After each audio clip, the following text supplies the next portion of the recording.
সম্বোধন করে বলছি যে যদি তারাকে মনে করেন আপনি যে আদমের সন্তান, আর আপনি যদি মনে করে থাকেন যে আপনি সঠিক পথে রয়েছে, আপনার দায়িত্ব হলো তাদেরকে সঠিক পথে আহ্বান জানানো।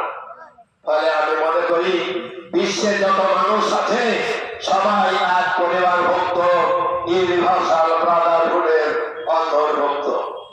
এই ইমানের দিক থেকে, আকীদার দিক থেকে, বিশ্বাসের দিক থেকে, ইহলৌকিক উন্নতির দিক থেকে, পারলৌকিক শান্তির দিক থেকে মুসলমানেরা এক ধর্মে বিশ্বাসী। সেই দিক থেকে সমস্ত মুসলমান ভাই ভাই।